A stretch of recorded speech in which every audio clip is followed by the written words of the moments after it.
Hello, I am Dr. Toni Sturdivant, and I am an assistant professor of early childhood education at Texas A&M University at Commerce, a mother of two beautiful Black girls, and a researcher that focuses on racial learning and play of young children.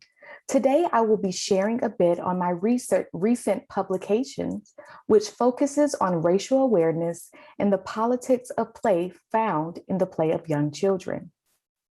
I asked the question, how do Black preschool girls engage in play with racially diverse dolls?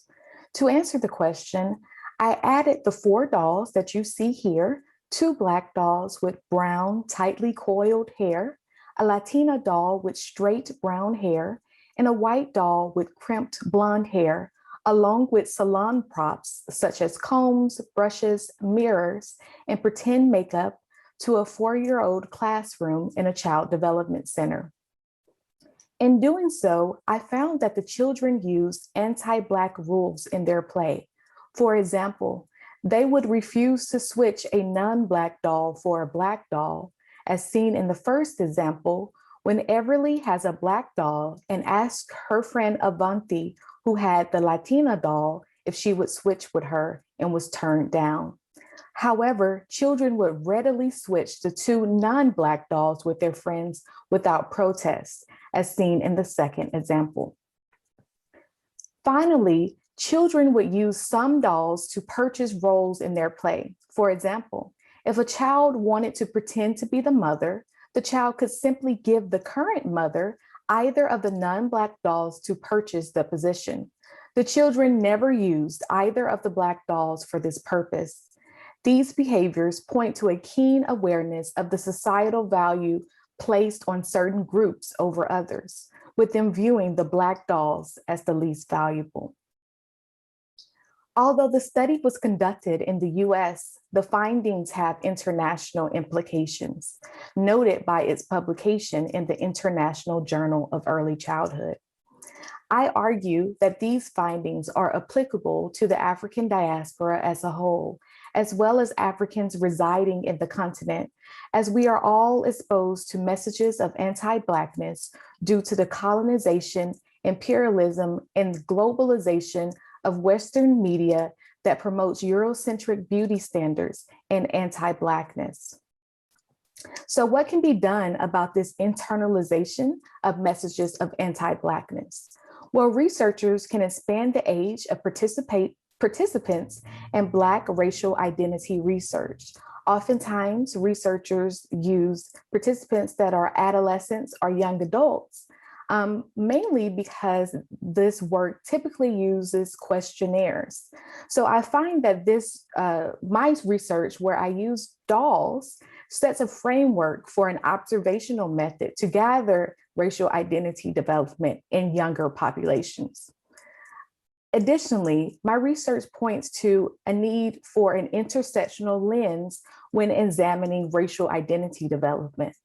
Because I thought about Black girls in the specific ways that they are marginalized and discriminated against, one being appearance, I was able to decide to use a salon prop box, and that prop box allowed me to get a great deal of information about what these young children had internalized.